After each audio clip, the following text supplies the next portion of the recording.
Rajim. Bismillahirrahmanirrahim. Wa idwa adna Musa arba'ina laylah thumma takhastumul ajla min ba'dihi wa antum zalimun. Sadaqallahu a'adzim.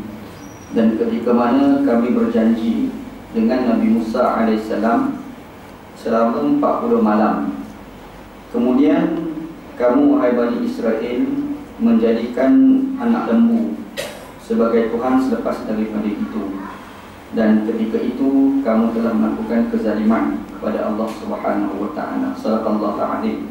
Benarlah firman Allah Taala dalam Al-Quran surah Al-Baqarah ayat 51. Alhamdulillah, syukur kepada Allah Subhanahu wa taala. Pada malam ni kita bertemu di surau kita ni untuk kita kuliah maghrib pada malam ni. Mudah-mudahan kuliah maghrib kita pada malam ni diberkati oleh Allah Subhanahu wa taala, insya-Allah. Ayat yang baca ni ayat ke-51 dari surah Al-Baqarah.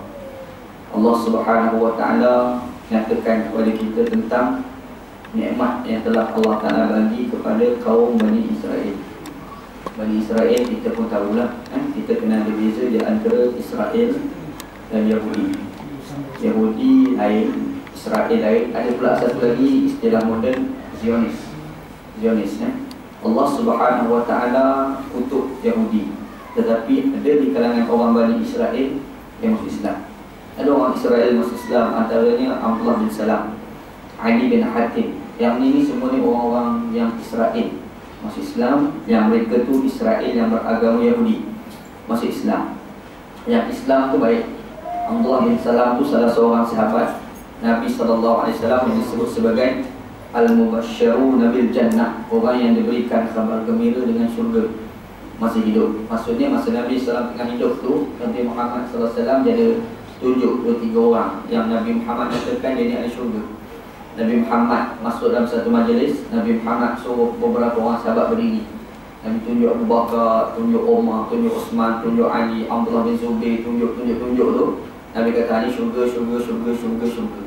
Antara yang Nabi Muhammad tunjuk syurga tu, ada orang kulit hitam namanya Bilal bin Rabah. Ada orang yang Arab, Abu Bakar As-Siddiq, Umar, Khattab, Osman, Ali, betul kan? Ada pula orang Rom, Suhaib Ar-Rumi nama dia, Suhaib Ar-Rumi, Suhaib Ar-Rumi, orang Rom. Orang Rom tu pun Nabi Muhammad kata di syurga. Ada pula seorang lagi orang Yahudi. Orang Yahudi yang dia dah masuk Islam, maksudnya dia bangsa Bani Israel. Namanya Abdullah bin Salam radhiyallahu anhu ajma'in.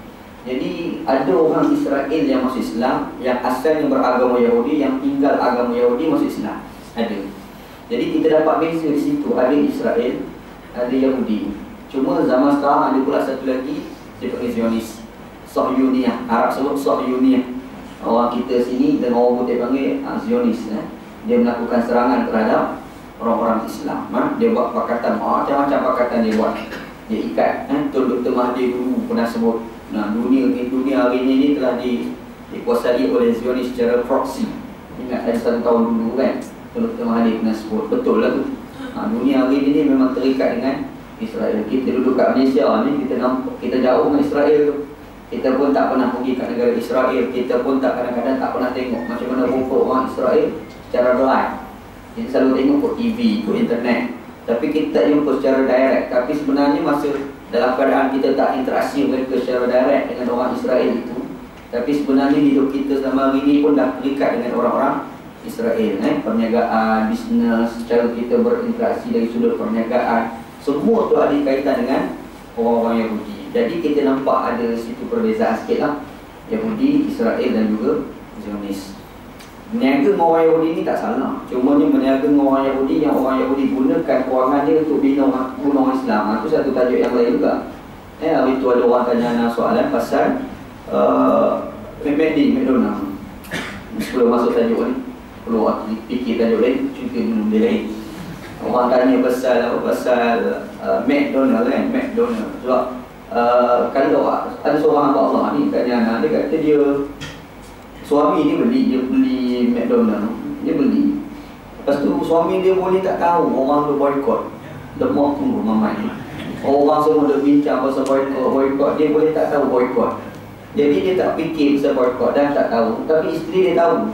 Jadi suami tu hari tu lapar macam mana. Kau pergi kedai Melayu tak lalu, pergi kedai mamak tak lalu. Last sekali tengok McD, macam terliru pula.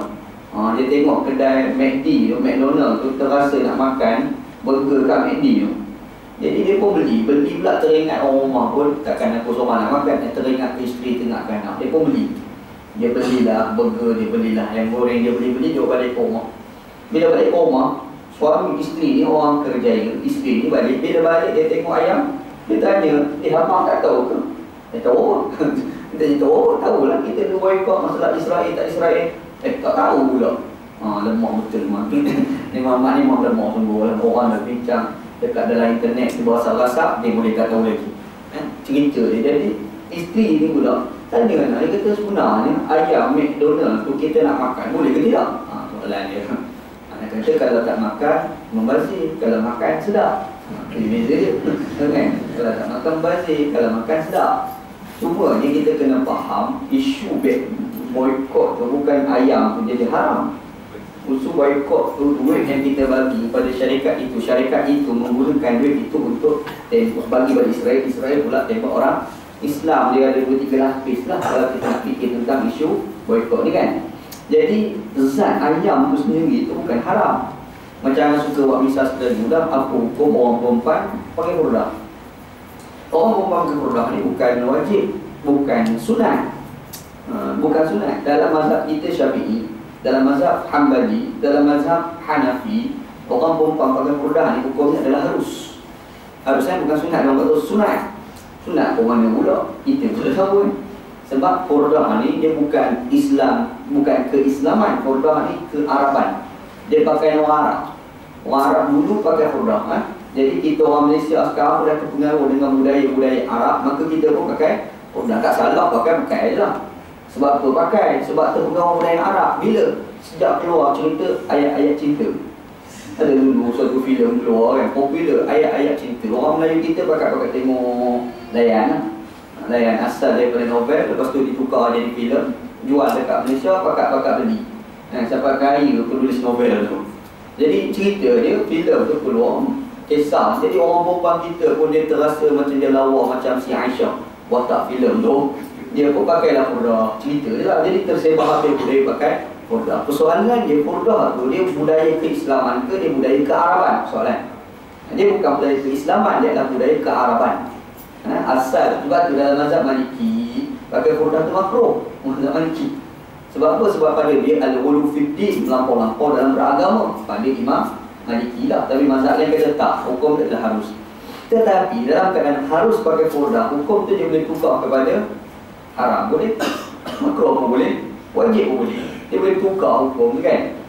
Tukar tu sebab banyak faktor lah. Lawa sangat, contoh lawa sangat sampai anak dia kuliah kat sini tu lalu seorang Minah. Orang tengok Minah tu lupa anak kat depan. Yang tu nampak melupa kat depan ni kan. Contoh kalau macam ni memang dia kena pakai lah. Lawa sangat dia tu lebih pada Nerofa lah kalau macam tu tu. Lawa sangat dia tu kan. Jadi ada makna ketika tu dia boleh tukar jadi wajib. Ada ketika dia boleh tukar kepada haram. Kerajaan Mesir nak selamatkan budaya mencuri dalam masyarakat Mesir. Satu tahun masa tu anak belajar di Al-Azhar. Sengaja dia buat undang-undang sebab ada perompak-perompak lelaki ni yang bermisai berjanggut ni tak nak tahu dia tu merompak, maka dia pakai hurdah. Kalau kita tangkap dia, kita buang hurdah tu, memang nampak misai jambang siap lah. Tapi sebab dia nak mengelak daripada orang kenal dia, maka dia pakai hurdah. Jadi kerajaan nak beringat daripada budaya merompak tu, mencuri tu, sebab CCTV tak boleh perasan tu, maka ni kerajaan Mesir mengharamkan orang perempuan pakai hurdah. Berlaku. Salah ke fatwa tu? Tak salah. Memang betul fatwa tu. Sebab hukum hurdah tu harus, dia boleh tukar kepada haram, dia boleh tukar kepada wajib dalam beberapa hukum lah. Itu ketetapan. Ini memang itulah konsep Islam yang telah diajar oleh Nabi Muhammad SAW. Jadi serupa juga dalam isu orang perempuan, isu ayam McDonald tadi. Isu ni kita beli tu, bila kita beli, kita bagi duit tu digunakan untuk beli senjata, beli peluru untuk tembak orang Islam. Jadi kita jangan beli awal. Ni sekarang ni kita tak tahu langsung lah. Contoh macam Allah kita cerita tadi kan, punya lambak sampai tak tahu cerita lah kan. Dia tak tahu, dia beli, dia bawa balik. Lepas tu dia fikir ni ayam ni macam mana pula ni dah terbeli ni. Jawabnya makan. Ayam tu tak haram. Yang kita tak boleh tu interaksi awal tu sebab kita memberi duit kepada syarikat untuk bunuh orang Islam tu asalnya. Tapi kalau dah beli ayam tu kita tak boleh buang. Kalau kita buang, mubazir. Innal mubazirina kanu ikhwan asyayatin wa kana syaitanu li rabbih kafura. Allah tak sebut Quran kan. Allah Taala beritahu sesungguhnya mubazir ni ada wali setan. Dan setan ni terhadap Tuhan kufur, kata Allah Subhanahu wa Taala. Jadi kalau dah terbeli tu, rembat je. Rembat makan je lah. Tapi awal-awal nak beli, stop jangan. Gitu sebab tajuk dia boycott tu. Boycott insya-Allah. Tak apalah cerita tu, masuk cerita balik. Jadi Allah Taala dia pamerkan perbezaan ni. Allah Subhanahu wa Taala disebut dalam Quran cerita tentang bagaimana nikmat-nikmat yang telah Allah Taala bagi kepada orang Yahudi. Macam-macam nikmat. Selamat daripada tekanan Firaun laknatullah alaih yang telah membunuh orang-orang anak-anak lelaki di kalangan Bani Israel dan membiarkan hidup kepada anak-anak perempuan Bani Israel. Akhir sekali Allah Taala selamatkan mereka. Macam mana nak buat? Allah Taala hantar Nabi Musa alaihissalam. Musa alaihissalam pergi berlawan dengan Firaun. Berdebat. Kalau Firaun nak bunuh, lari tu sampai dekat Laut Merah. Bila sampai dekat Laut Merah, tak tahu nak macam mana. Akhir sekali Allah Taala bagi wahyu pada Nabi Musa alaihissalam supaya pukul laut tu dengan tongkat. Tongkat tu pukul kat laut tu kan. Allah Taala sebut wa isfaraqna bikumul bahra fa anjaynakum wa aghraqna ala fir'aun wa antum tanzurun. Allah Taala sebut Quran, kata Allah ketika mana kami belah laut terbelah. Bila terbelah, Nabi Musa pun masuk sampai dekat tengah. Bila sampai dekat tengah, Firaun ni sampai dekat tebing ni kan, sampai dekat pantai ni. Bila sampai kat pantai, kalau buka dalam kitab tafsir dipamerkan pada ketika itu Iblis datang berupa dengan rupa manusia. Masa tu Iblis datang dengan rupa manusia. Bila datang rupa manusia, Iblis ni dia pergi pujuk Firaun. Dia kata, Firaun kau jangan lalu kau laluan. Sebab kalau kau lalu pada hari ni, nanti kamu akan mati. Tapi Firaun ni dia punya benci sangat dengan Musa. Dia tak layan. Aku mampulah kau Iblis. Aku nak masuk juga sebab aku nak bunuh Nabi Musa AS. Dia dah pendek akal pada ketika itu. Jadi bila dia masuk jalan-jalan, Nabi Musa dengan mengikut sampai dekat ujung sebelah buku sebelah sana, yang Firaun and the gang ni sampai dekat tengah, Allah Taala tutup laut, mati Firaun semua. Mati Firaun, mati tentera dia pun mati. Allah Taala pamerkan dalam Quran kisah ni. Allah Taala nak cerita bagaimana Allah Taala bagi nikmat kepada kaum Bani Israel. Lepas tu cerita ni sambungan cerita pula ayat Allah Taala sebut yang kita baca ni. Allah Taala sebut wa izwa adna Musa 40 lailah thumma taqastumul ijla min ba'dihi wa antum salimun. Allah Taala sebut ketika mana kami melakukan perjanjian dengan Musa alaihissalam selama 40 malam. Allah Taala sebut ni janji, tak berjanji. Allah Taala berjanji dengan Musa. Kita sebut janji, kita nampak sama-sama kita. Macam mana berjanji kita sesama kita, janji kita sama kita ni, kita telefon, bagi tahu sekian-sekian hari bulan, pukul-pukul sekian, nak jumpa tempat-tempat sekian. Contoh, kan? Itu bagi janji kita sesama kita. Janji antara manusia dengan manusia. Dan janji ni kita tak boleh nak buat lebih kurang, tak boleh. Dalam janji wajib kita kena tunaikan janji. Kalau tak nak tunaikan janji, kena bagi tahu sebelum waktu yang kita berjanji itu untuk dibatalkan janji. Janji nak jumpa pukul 9, sebelum pukul 9 tu kena bagi tahu dah, share, cancel. Sebab boleh datang alasan bla bla bla, pulang lah. Pulang. Nak bagi alasan tu pun jangan menipu. Ada orang yang menipu tu, jangan menipu. Kita bagi alasan dia itu. Rasa kalau bagi tahu alasan tu secara tepat memberi implikasi yang buruk, guna ayat umum cukup. Betul Syekh? Ni kadang kita ni, kadang contohlah ustaz datang kuliah tak boleh. Dia kata, kenapa dia datang ni ustaz? Tak boleh lah, jam. Ustaz kata jam, tak jam pun. Tak jam pun, lebih kata jam. Hamba Allah ni, bila dia dengar jam, dia ni kan tanya pula satu soalan, jam tu kat mana? Sudah. Ustaz ni pula, dia dah menipu. Dia terpaksa menipu kali kedua, jam kat tempat sekian. Jadi dia kata, saya baru je lalu kat situ. Tak jam pun, sebenarnya pun apa ustaz? Kali 3 dah kena menipu. Dia jadi banyak tu menipu tu kan. Jadi cakap tuan-tuan, ustaz kenapa tak boleh datang? Ada masalah. Kok? Ada masalah apa? Takkan itu pun nak tahu. Betul kan?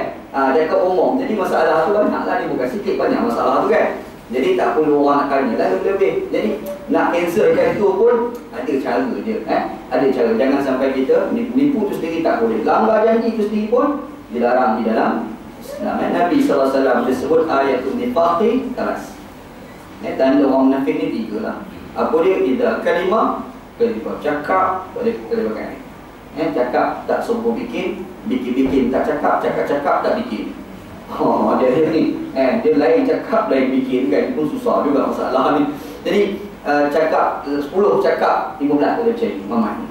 Dia menipu satu. Ada lain yang Nabi Muhammad SAW sebut, wa idza tumina khana. Apabila diberikan amanah, kena. Duit, tolong jaga duit ni.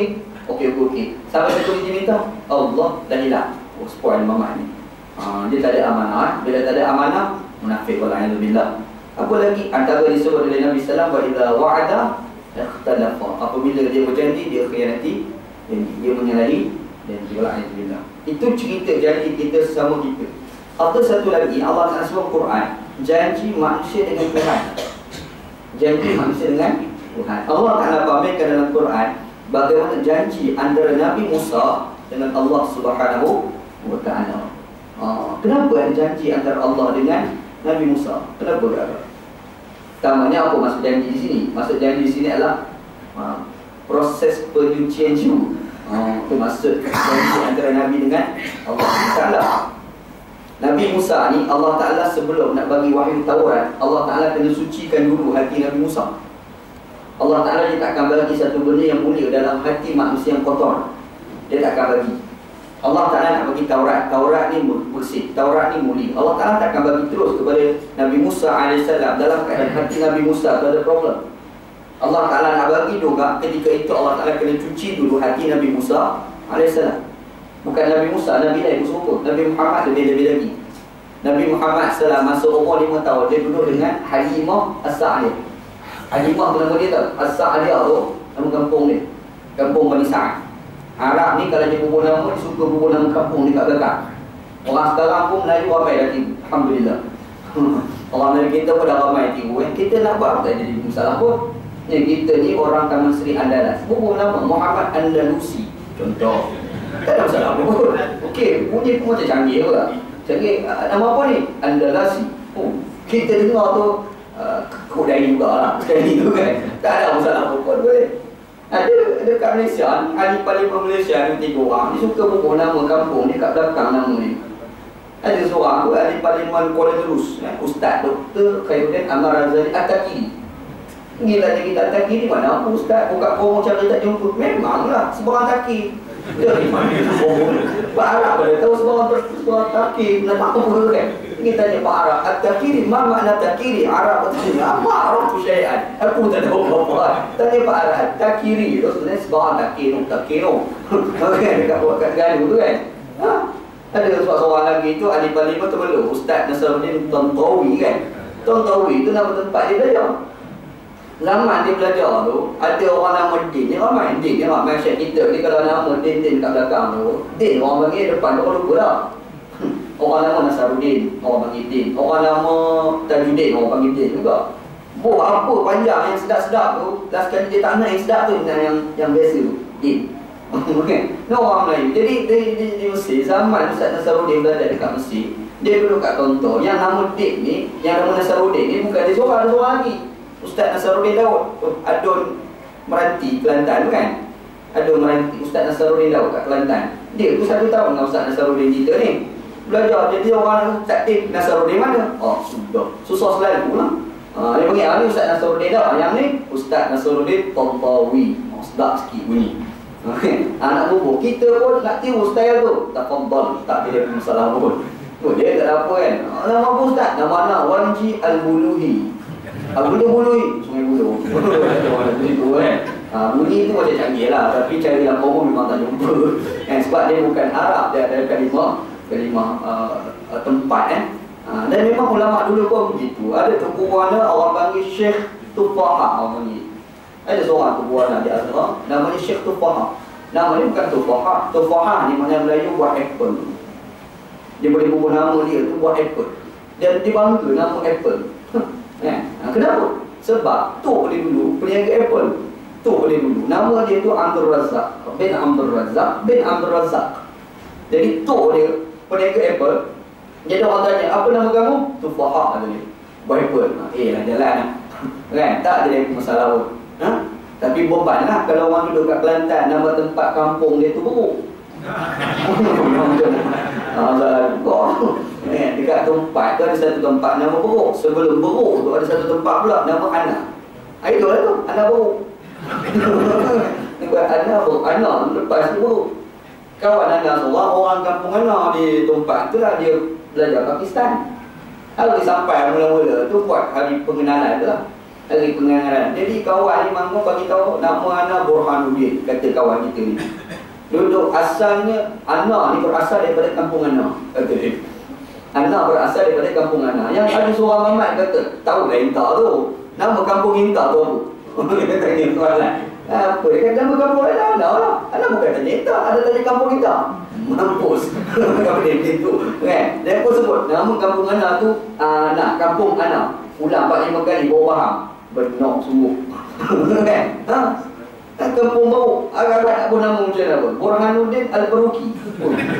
Bunyi pun belum terus fikir balik lah. Tapi ada lah nama-nama macam tu. Dan sebenarnya yang suka pokok nama yang label-label gelaran ni, memang dalam budaya orang Arab ni begitu kan.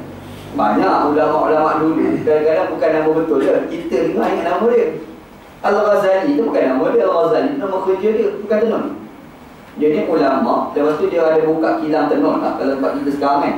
Jadi orang panggil Al-Imam Al-Ghazali. Nama dia Muhammad bin Muhammad Al-Ghazali. Kenapa dia?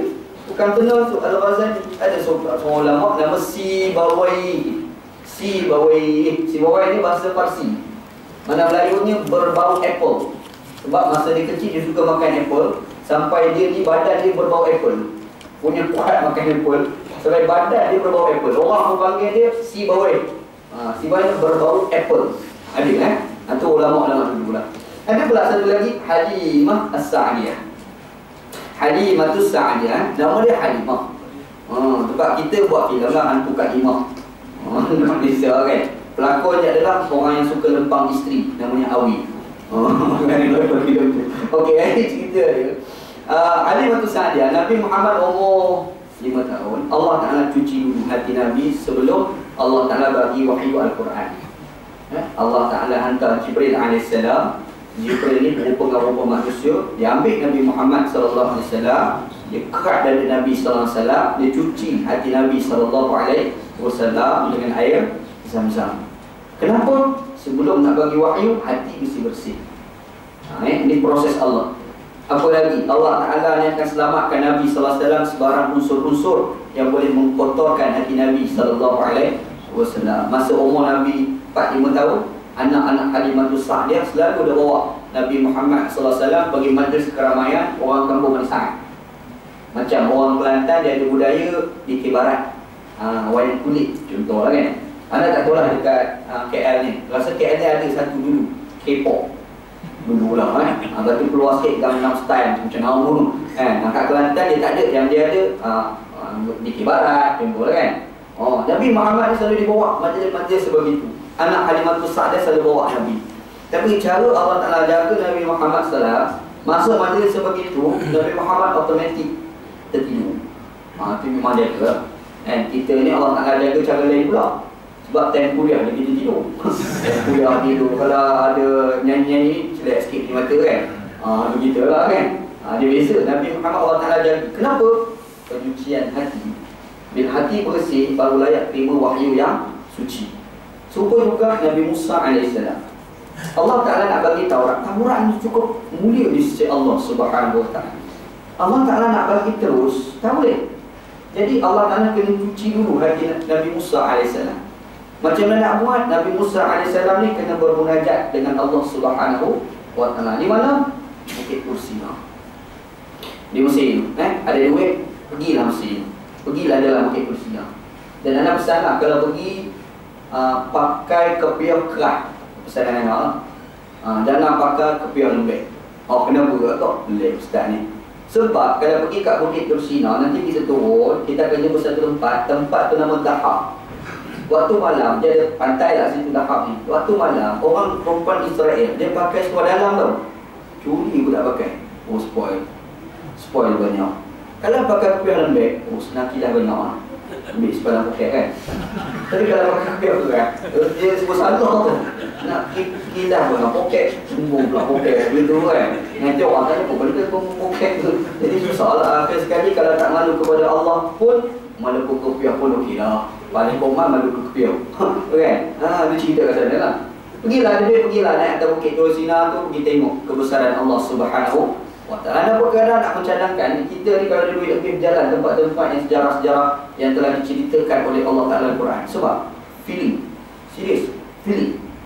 Anak sendiri duk mengajar ataupun duk baca Quran, baca ayat kisah Nabi Musa AS yang Allah Ta'ala sebut masa nak air tak ada, pukul dekat batu terpancar daulah matahari. Wa istasqa Musa li qaumihi faqul ladrib bi'asaka al-hajar fanfajrat min husnata 'ashrata 'aina. Allah Ta'ala sebut Quran, kata Allah, ketika kaum Bani Israel pergi minta air dengan Nabi Musa AS, Nabi Musa AS diarahkan oleh Allah, tongkat tu kau pukul dekat batu Musa. Bila pukul tu terpancar 12 matahari. Quran ni kita selalu baca tau, kita pun tahu tafsiran ni. Kita baca pula cerita, kita tengok boleh percaya ke tidak ni. Kadang-kadang hati kecil duk cakap lagu tu. Tiba-tiba pergi dekat Mesir, kita pergi kat tempat tu, kita tengok batu tu, kita kira memang cukup lubang. Kita tengok tu teringat ayat Allah Ta'ala tu, dia punya feeling dia lain. Dia rasa, ya Allah, terasa iman.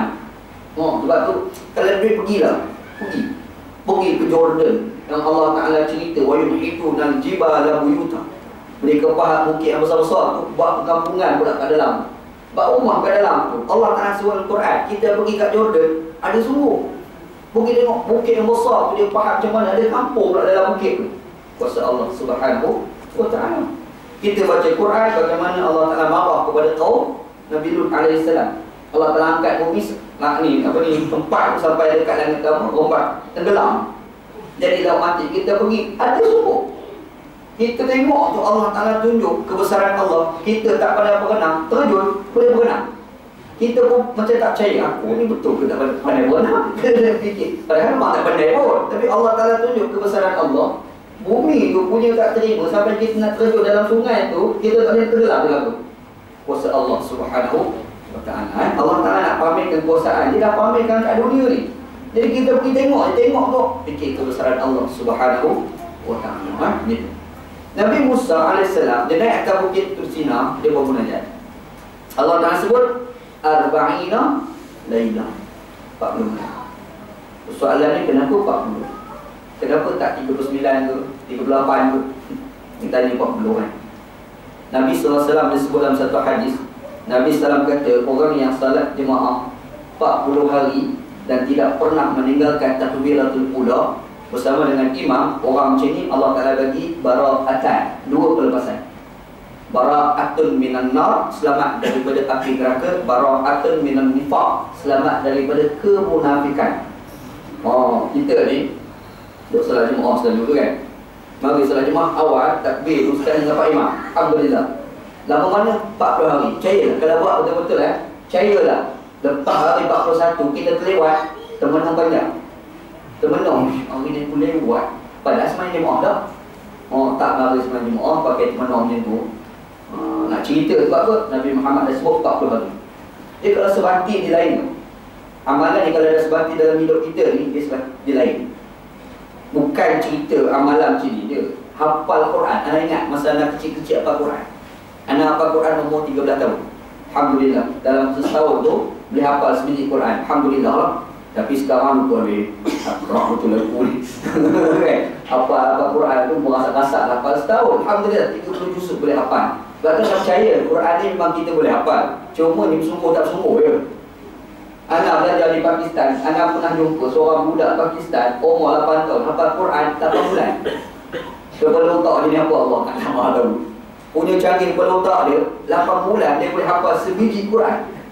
Pumpah-pumpah baca kita tengok, sekali dia ambil tu, sehari dia boleh hafal sampai setengah juz. Anak kata memang kepala otak canggih.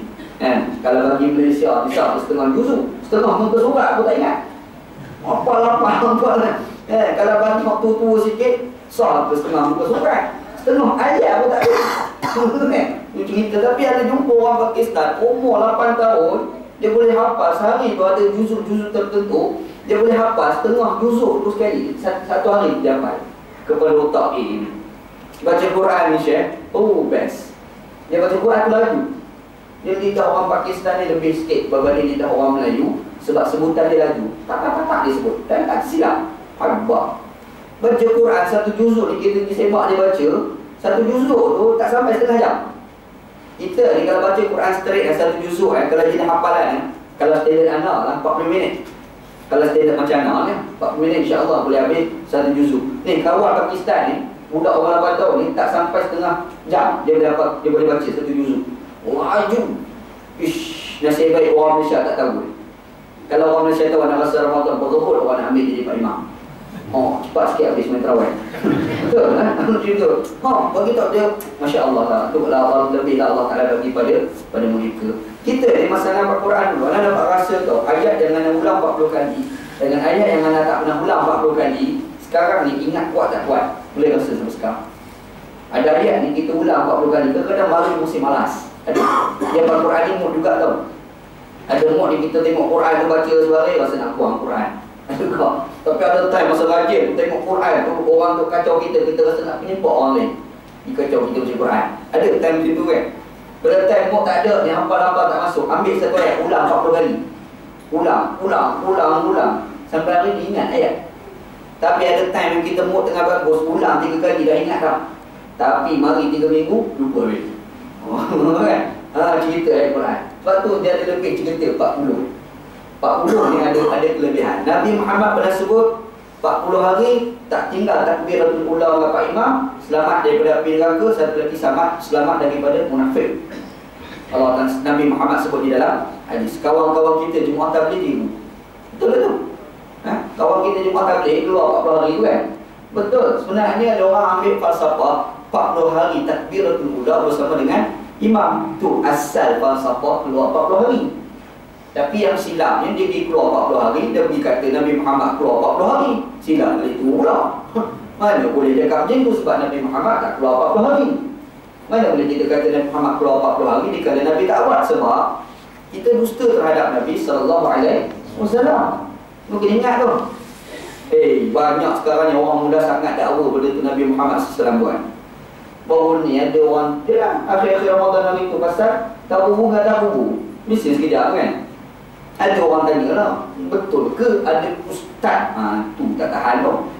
Ada ustaz bagi tahu bunga tabu boleh sunnah. Sunnah tu orang bagi mana tahu. Aku pun tak faham kan. Mana ada tabu bunga tabu boleh, Nabi tak pernah buat. Nabi tak pernah buat. Orang Melayu kita ni dia ada budaya tiru style orang agama lain. Dia tanam jenazah, dia tabur bunga di atas kubur. Persoalan dia, Nabi pernah buat ke? Nabi tak ada, Nabi tak pernah buat. Sahabat tak pernah buat. Imam Mazhab 4 pun tak pernah buat. Tetapi yang kata tabur bunga tu dia kias dengan pacak pelepah tama, yang tu tajuk lain.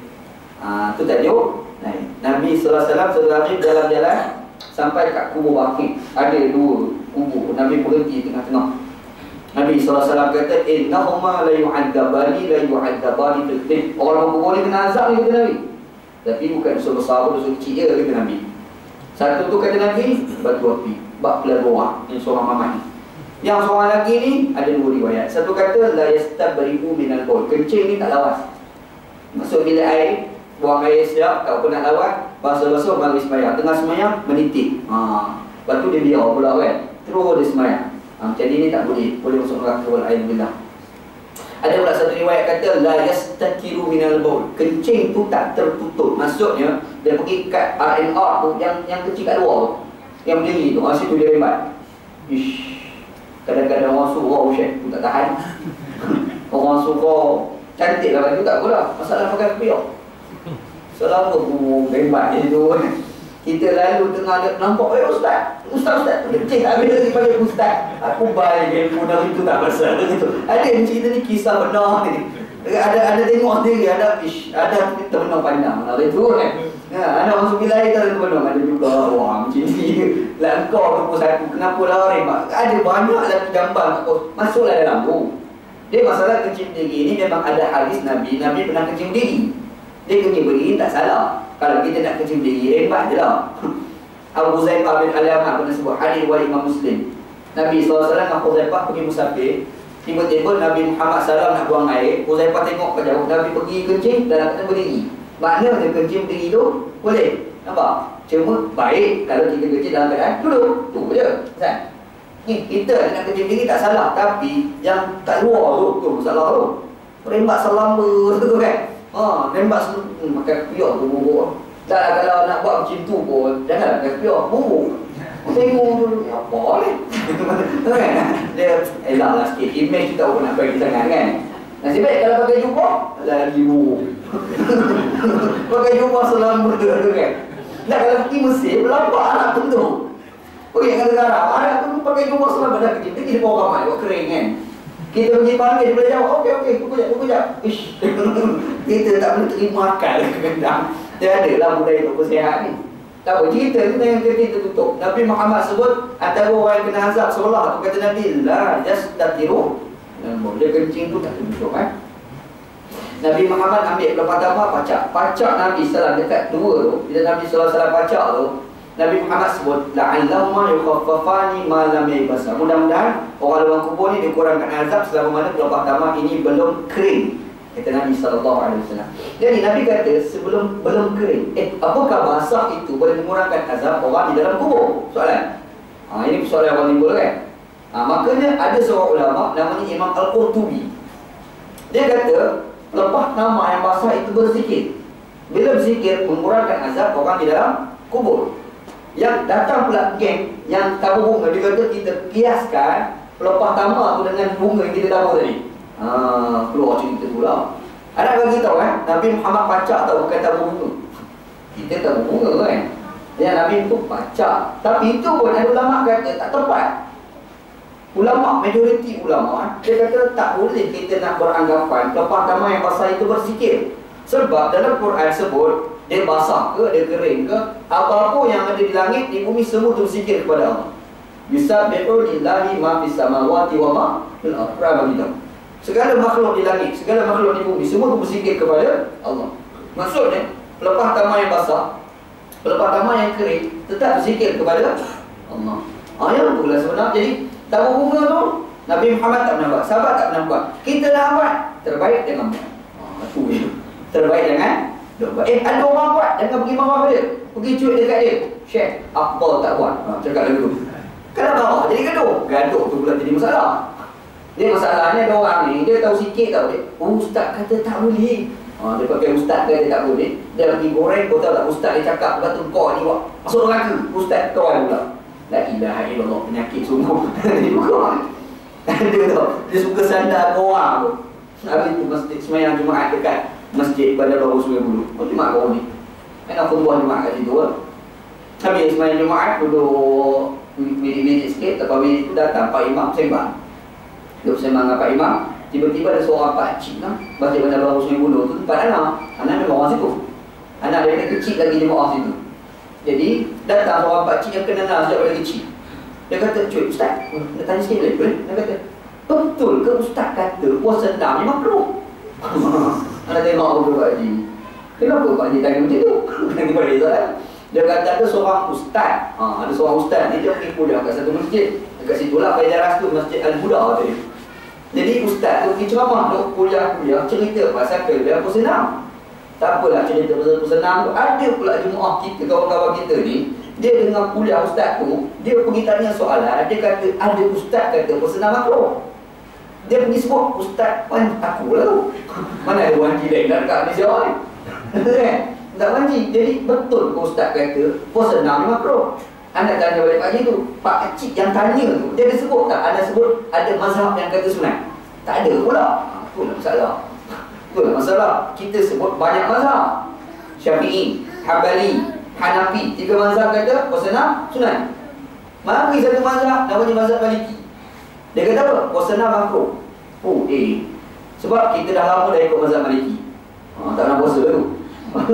Anak masa belajar Pakistan. Start pergi belajar Pakistan, sampai-sampai ada 2-3 perkara ada terkejut. Tu orang nak tulis sebuah kitab. Nama kitab dia puasa makruh. Kita terkejut, puasa makruh, terkejut. Ambil kitab baca. Rupa-rupa bukan tubuh kita cakap. Imam Maliki cakap. Imam Malik dulu zaman tabi'in dia buat orang fatwa, dia kata puasa makruh. Sebab apa? Sebab dia kata ada hadis Nabi SAW sebut kelebihan puasa 6, tapi tak ada hadis Nabi sendiri puasa. Ada. Sudah. Yang ini dengar kita pun syok. Oh, bestnya. Dah lama dah ikut mazhab Maliki. Kan? Mazhab dia lah, mazhab Maliki. Tapi imam kita kata tak, sunat juga sebab ada perkataan Nabi SAW. Kan? Jadi kena clear dulu lah, insyaAllah. Yang penting kita kena faham, Nabi kata dengan kita buat dua benda berbeza. Macam orang Melayu kita, bila tanam jenazah, dia letak air atas kubur. Ini pun ada masalah juga lah. Orang Melayu kita, dia letak satu kepercayaan. Kalau letak air dalam jak tu kan, dia jak tu pula, jak dia ada jak tertentu. Jak plastik dia tak main, dia kena jak kaca yang bentuk macam jak telur pula. Orang Melayu kan, dia ada jak tertentu, jak tu pula dia bawa. Lepas tu dia cari ustaz mana-mana, tolong baca sikit ayat Quran. Member pun baca dalam tu lah. Baca Yasin ke, baca Fatihah ke, hebat je lah. Lepas tu tanam jenazah, datang seorang ustaz, dia talqin, dia tahlil siap. Lepas talqin tahlil, dia cari mana ahli keluarga hamba Allah ni. Datanglah keluarga kawan tu, dia pun dengan muka poyok dia pegang jak tu, dia baca apa tu, mulut makan mek, dia pun letak air. Mari kedua letak air, mari tiga letak air. Kita tanya kenapa buat macam tu. Dia pun tanya balik, entah. Orang dulu buat, kita rembat je lah. Dia pun tak tahu apa kan. Sebenarnya yang dalam hadis Nabi, yang sahabat Nabi dah buat, yang tabi'in dah buat, yang kat negara Arab dah buat, kubur ni dekat negara dia orang, bukan macam kubur kat tanah Melayu ni. Kubur tanah Melayu ni tanam dekat negara Arab tu pasir. Dia pasir, bila tanam, kalau dia tak kubur air, esok datang mendam. Jadi dia kubur pasir, dia kubur air, dia kubur pasir, dia nak bagi mendam awal. Tu tujuan bukan ada kurang azab orang kubur tu. Tapi orang Melayu ni jadi kepercayaan. Kalau letak air ni, air tu sejuk. Sejuk tu menyejukkan orang di dalam kubur. Dengar macam logik, tapi macam mengabut. Kan? Jadi banyak benda kena bagi clear ni. Bahawa hukum ni pun kena bagi faham juga. Tak payah cerita besar ni macam orang bergaduh. Ni masalah politik, ni masalah juga kan. Cerita pasal politik tadi bergaduh. Macam mana nak buat? Anda pergi teori Islam kan? Politik dalam Islam ni untuk ni rakyat, bukan pemimpin. Itu poin. Yusuf Al-Qardawi sebut dalam kitab dia As-Siyasah Asy-Syar'iyyah fi Nusus Syariah wa Maqasidha. Yusuf Al-Qardawi sebut, dia kata al-qiyamu ala syai'in bi masalihihi. Yang dikatakan politik dalam Islam ni rakyat untuk kemaslahatan rakyat, bukan pemimpin. Lu kena faham. Dekat atas tu dia nak bergaduh, boleh mampus dia bergaduh. Tapi dalam keadaan dia bergaduh, kita kena fikir satu je, rakyat untung ke tidak? Tu kena fikir. Kalau bergaduh tu untuk kepentingan rakyat, itu adalah politik Islam. Tapi kalau bergaduh kat atas tu, yang untung dia bukan kita, yang tu politik jahiliah. Itu bukan politik Islam. Kita kena letak asas itu. Sebab itu Nabi SAW dia beritahu kepada Abu Zar Al-Ghifari radhiyallahu anhu. Abu Zar Al-Ghifari radhiyallahu anhu, satu hari dia pergi jumpa Nabi. Dia kata, ya Rasulullah, bagi jawatan kat aku. Minta jawatan. Dia cerita minta jawatan, bukan cerita baru. Dulu ada dakwah minta jawatan. Betul lah. Pergi jumpa Rasulullah, bagi jawatan satu. Rasulullah, aku tengok orang pemerintah ni semua tak boleh pakai. Siapa cakap? Abu Zar. Dia tuju pada siapa? Sayyidina Osman. Main-main. Kalau Sayyidina Osman ni siapa dia? Sayyidina Osman ni menantu Nabi. Dua anak perempuan Nabi kahwin dengan Sayyidina Osman. Cerita Dia tengok Osman, dia tak apa nak boleh terima sangat Osman yang ada jawatan. Dia tengok ada orang nama Muawiyah radhiyallahu anhu ada jawatan, dia tak apa nak boleh terima. Jadi dia pergi jumpa Nabi, dia pergi tanya Nabi sallallahu alaihi wasallam, "Ya Rasulullah, jawatan tu bagi tak pula Rasulullah?" Nabi kata apa? "Ya Aba Zar, innaka dha'if." Abu Zar, kau tu tak mampu, kau lemah. Dia orang baik, tapi orang baik tak semestinya pandai memerintah. Betul tak kata? Tak payah cerita besar-besar lah. Jawatan kuasa surau masjid kot bang. Jawatan kuasa masjid, jawatan kuasa surau, sudah. Kita fikir itu. Kadang-kadang orang tu bukan tajuk kuat, tapi buat mentadbir cukup A. Ada orang ni semayang tahajud kuat, tahajud kuat semayang A lah ke dekat dia lah segi ibadat. Tapi kalau suruh takbir, ingkuk. Ingkuk kan. Ada, dia jadi jawatan kuasa masjid. Dia tu pula dia ni orang sibuk lah. Kadang-kadang dia boleh sempat datang masjid ni maghrib dengan isyak. Dia sempat, tapi jangan nanti dia tunggu semesti sebelah pendek.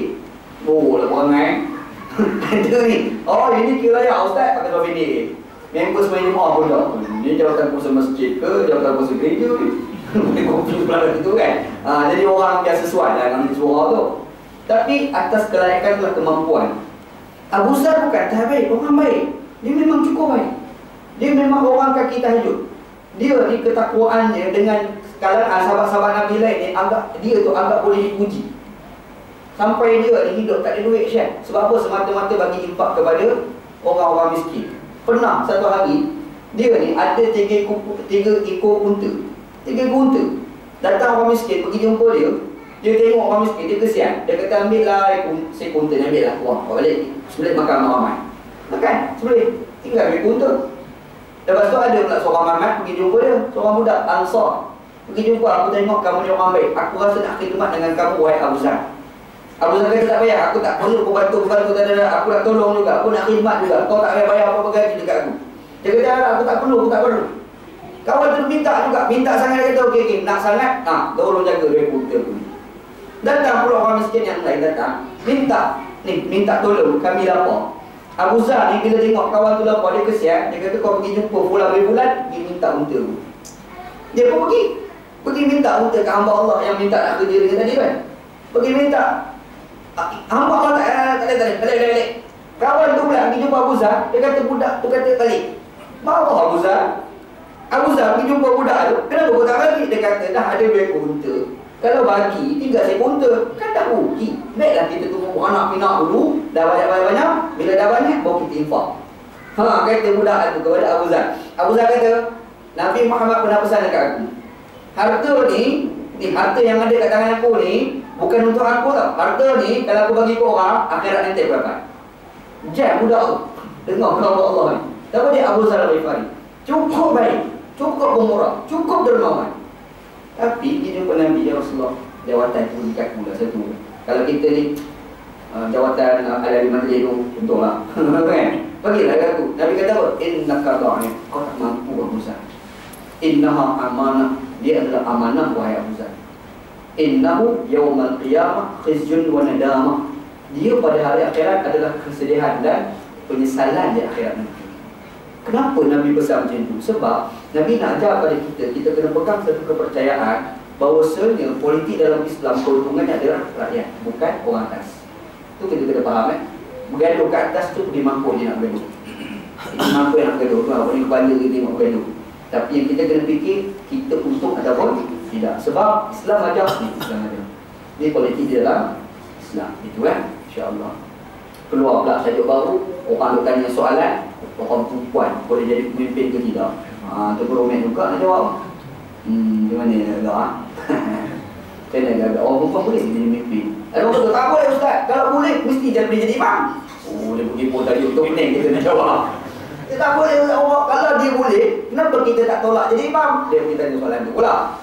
Ada pula kata Ustaz, orang perempuan kalau dia nak menegur, dia kena tasbih, tepuk. Orang lelaki kita tegur subhanallah. Kalau orang perempuan boleh jadi pemimpin, mestilah ditegur pun subhanallah. Ini juga hujah tu. Ada tu 2-3 hujah kita dengar. Tak apa. Belajar lebih sikit. Pesan dia tu kan. Belajar tu kena bagi lebih sikit. Baca kitab tu bagi banyak sikit. Kan? Sebenarnya Aisyah radhiyallahu anha ni ketua perang dalam peperangan Jamal. Aisyah radhiyallahu anha isteri Nabi sallallahu ketua perang dalam peperangan Jamal. Masa dia jadi ketua tu, bukan dia pergi jadi ketua tak, ada orang tukar lantik. Siapa yang pergi lantik dia? Talha. Talha ni siapa dia? Sahabat Nabi. Siapa lagi yang lantik dia? 2-3 orang sahabat-sahabat. 2-3 orang sahabat-sahabat besar. Antaranya Abdullah bin Zubair radhiyallahu anhu. Siapa dia? Abdullah bin Zubair radhiyallahu anhu. Abdullah bin Zubair tu, Abdullah tu bapa dia tu Zubair. Zubair tu dia kahwin dengan Asma. Mak dia nama Asma. Asma siapa dia? Anak Abu Bakar Siddiq. Maksud dia cucu Abu Bakar. Bukan sekadar tu, cucu Abu Bakar. Dan dia tu pula sahabat Nabi. Dan dia ni mati pada era Muawiyah. Kenapa? Sebab dia pergi lawan seorang pemimpin namanya Muawiyah radhiyallahu anhu. Dia berlawan sampai satu tahap Muawiyah ni bunuh dia.